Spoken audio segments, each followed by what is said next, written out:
Quoi? Pour montrer quoi? Ma face? Le monde? La figure de mon désir?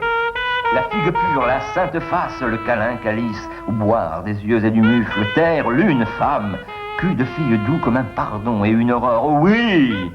Reviens, reviens, ma Sulamite, ou bien cette barque lente qui sur l'eau glisse et va vers l'île au songe sous les branches, passage des morts qui vont revivre, comme on rêve au creux des herbes vertes et blanches.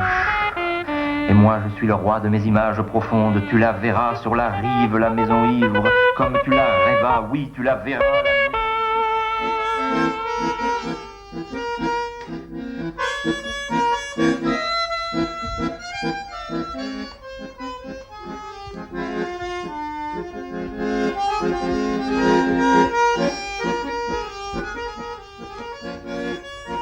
Alain Bourbonnais, architecte, créateur, collectionneur, imagine et réalise en 1983 la Fabuloserie, musée de l'art hors les normes à Dissy dans l'Yonne.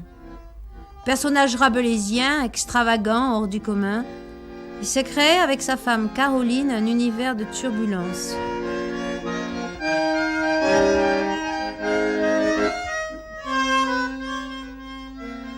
Il avait un désir tout à fait énorme.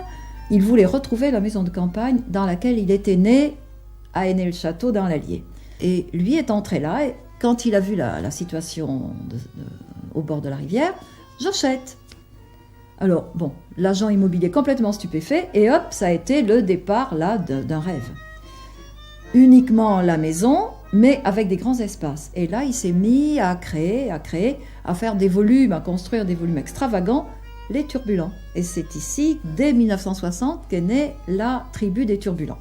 Pourquoi des Turbulents? C'est qu'ils bougent. Il y a des mécaniques que l'on peut tourner manuellement et qui font bouger ces personnages, les bras, les jambes, enfin, ces personnages qui vivent. En fait, Alain Bourbonnais était cancer, il adorait la famille, il adorait la tribu, il ne savait jamais rien faire tout seul, il fallait qu'il y ait tout le monde autour de lui, toute la famille autour de lui. Et je dis ça pourquoi? Parce que bientôt, ça va faire à la fabuloserie, tout ça. Donc déjà, on en était à la tribu des Turbulents, où tout le monde avait son rôle à jouer, ne serait-ce que pour nettoyer tous les matériaux, l'aider à coller, lui passer... Bon, tout ça, une vie en commun, finalement. Collectionneur acharné, Alain Bourbonnais apprend en 1971 que Jean Dubuffet, excédé par le manque d'intérêt porté à sa collection, l'offre à Lausanne. Jean Dubuffet encouragera Alain Bourbonnais à ouvrir l'atelier Jacob à Paris, où il présentera sa propre collection. L'ouverture officielle se fera en 1972 avec une exposition des œuvres d'Aloïse prêtées par Dubuffet. Donc, ouverture, ça fait un tilt extraordinaire. Et il faut dire que Dubuffet n'a jamais prêté, rien n'est sorti du musée de l'art brut avec l'acceptation de Jean Dubuffet. C'était tout à fait un événement. Et alors donc, succès. Et nous avons tenu donc cet atelier Jacob 10 ans, de 72 à 82, avec des présentations complètement extraordinaires. C'était vraiment la joie d'un certain public. Et puis, on ne vendait rien, bien sûr. Nous, ce que l'on voulait, c'était vendre pour continuer notre collection. Mais non, à peu de choses près, on n'a jamais rien vendu. Et puis, c'est pas tellement ça, mais on fonctionnait comme une galerie, et ça ne nous plaisait pas. Nous, ce que l'on voulait, c'était l'accumulation, puisque ces gens, on avait appris à les connaître, et ce qu'on avait retenu d'eux, c'est que tout ce travail authentique, parce qu'il faut dire que ces gens que nous avons tous découverts n'étaient pas dans les circuits commerciaux, ils les ignoraient même complètement, puisque ce sont des gens sans aucune culture, ce sont des maçons, des mineurs, des agriculteurs, bon, des gens disons ordinaires, des gens du commun, comme disait Dubuffet.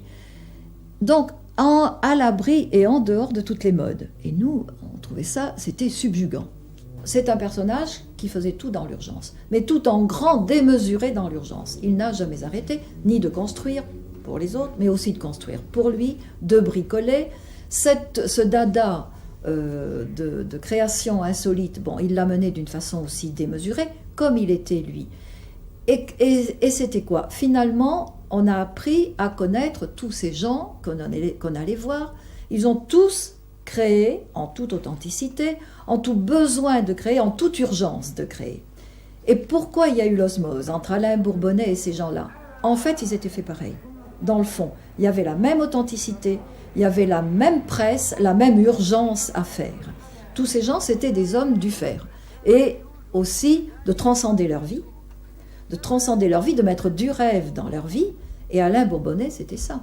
C'était l'homme du rêve et du fer, mais sans cesse de rêver et de rêver démesuré.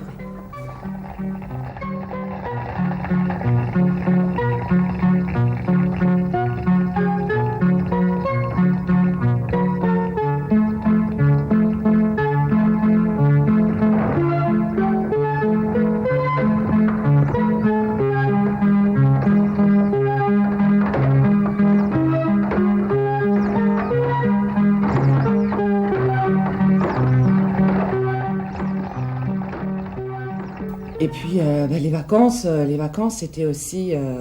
on allait dans le Lot, je sais pas, dans les années 67, 70, je devais avoir une dizaine d'années, quelque chose comme ça. Et pour aller dans le Lot, on mettait 2 jours. Et puis de temps en temps, un village qui avait l'air sympathique, et mon père s'arrêtait sur la place du village et puis demandait à quelqu'un dans la rue, vous savez, j'ai entendu parler, là, il y a un monsieur là qui fabrique des choses un peu bizarres, je sais plus son nom là. Il habite par là, je crois, mais alors je sais plus du tout. Ah oui, monsieur Untel, bien sûr. Oui, alors vous prenez à droite, là, et puis on arrivait. Et en fait, on connaissait personne. Mais bon, dans un village, il y a toujours quelqu'un qui fabrique quelque chose d'original, ou pas, peu importe. Mais souvent, on tombait sur des gens, puis on a découvert des gens comme ça. Donc toute la famille descendait, et puis on débarquait chez les gens. Alors soit ils faisaient des choses dans leur jardin, dans l'intérieur de maison. Donc, voilà, donc on était toujours, c'était toujours une histoire de tribu, de famille, et on faisait toujours des choses ensemble, quoi.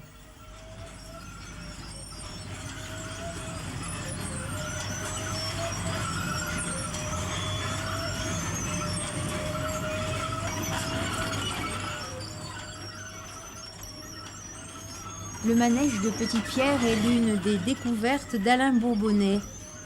À la mort de Petite-Pierre, il fut déménagé et reconstitué à la fabuloserie.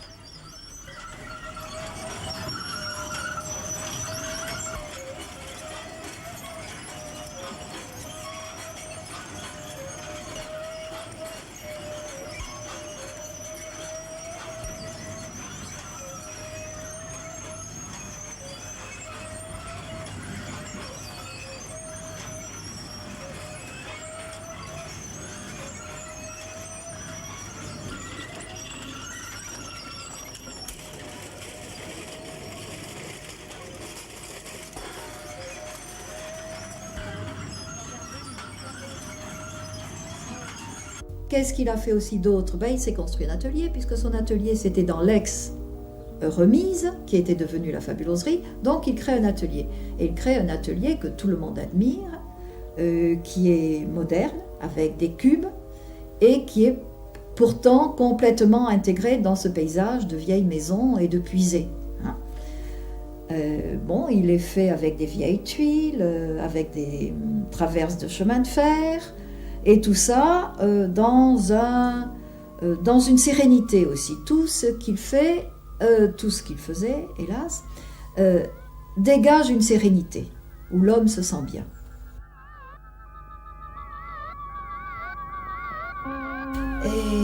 Et qu'est-ce qu'il a fait là? Eh bien, c'était son domaine réservé.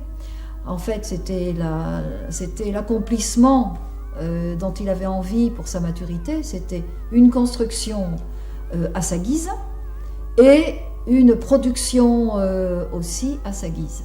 Et là, il a donné libre cours à son imaginaire. Et son imaginaire, vous voyez, c'est ce que Michel Ragon appelle son érotisme farfelu. Ça veut dire qu'il a écrit tout ce que tout le monde pense, mais qu'il a osé le faire. Et c'est vrai que autant les tapisseries, autant les dessins qui sont en dernier. Les tapisseries, il y a très longtemps qu'il les a faites. Il les a faites en 1960. C'était déjà pas très courant, cette façon de tapisser. Il était chez un lissier et ils avaient encore une technique très conventionnelle, quoi. Et ça a été les deux, là, ça a été des choses nouvelles qu'on n'avait pas l'habitude de voir. Et puis toujours avec ses matériaux de récupération, il a fait toute une série de portes. Alors on allait dans les décharges et on ramassait les vieilles portes de campagne qui étaient dans les décharges. Et toutes ces choses-là, vous voyez, au-dessus de la cheminée, et là, tout ça, ce sont des personnages qui sont réalisés sur des vieilles portes. Parce qu'il lui fallait toujours une matière vraie. Donc il avait déjà cette démarche un peu des gens d'art brut. Mais que, bien sûr, lui n'était pas brut puisqu'il avait des connaissances. Et Dubuffet avait l'habitude de lui dire « Mais vous êtes comme moi, vous êtes sous le vent de l'art brut. » Et pour Dubuffet, c'était une nuance extrême. Réaménagé, je suis restée quand même 3 ans sans tellement venir là. Et puis, bon, il faut toujours se donner des échéances. Et là, nous nous sommes donné une échéance parce qu'il faut quand même vivre et faire vivre toutes les choses. Parce que lui était tellement une vie, était tellement vivant qu'il ne faut pas laisser des choses à l'abandon, il ne faut pas laisser mourir les choses. Donc on a redonné la vie qui y était quand il était là.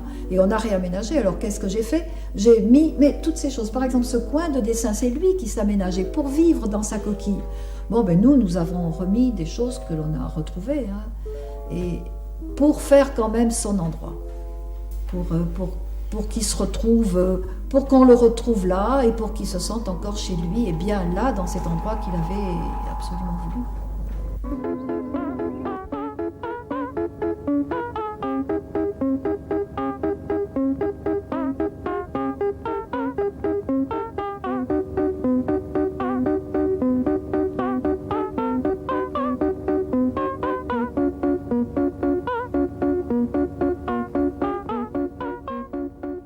Il y a eu Turbulence Band, auquel j'ai participé. Je crois d'ailleurs que...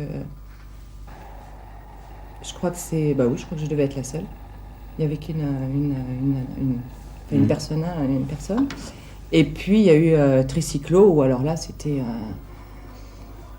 le débordement. Il y avait des nanas partout, les mecs des nanas qui veillaient au grain. Et puis on tournait le soir. On faisait un boucan pas possible dans le village, parce qu'en fait, on tournait dans la tour qui avait été faite et le décor qui avait été fait pour Tricyclo. Et souvent, on a tourné le soir, la nuit. Et donc, il fallait la musique pour mettre l'ambiance.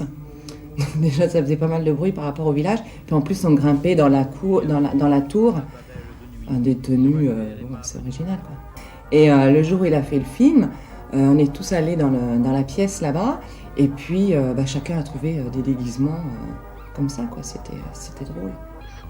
Et moi, je me suis mis une perruque sur la tête, quand même. C'était la pudeur des 15 ans, je crois que j'avais pas envie qu'on me reconnaisse. Enfin, voilà.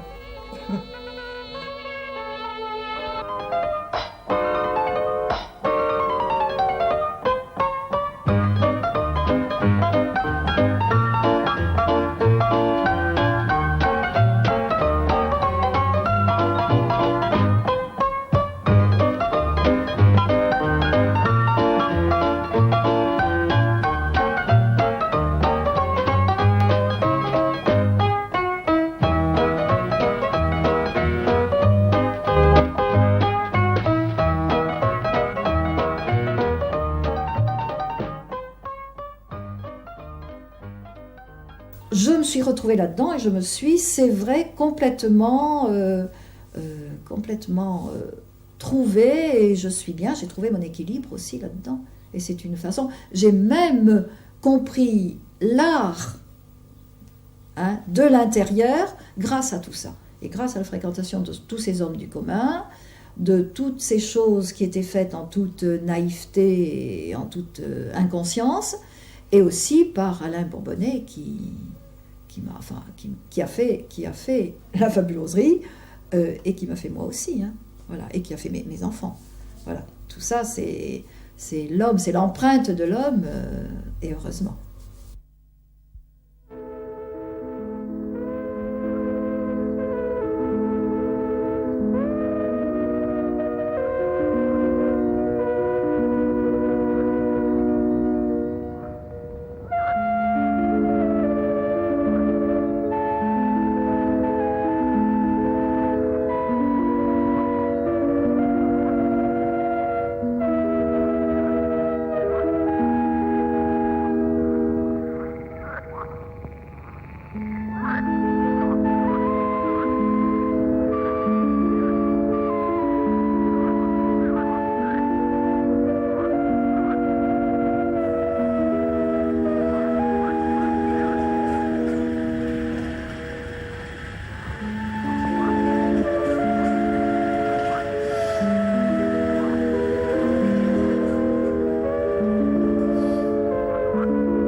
en fait, moi je pense que de voir des collections pareilles, ça veut dire des œuvres réalisées par des gens du commun qui ne savent rien, ça peut inciter et conforter les gens qui eux-mêmes ne connaissent rien, qui se disent « Ah ben on peut aller ailleurs, on peut peut-être voir », et qui leur donne envie sans qu'ils se posent de questions.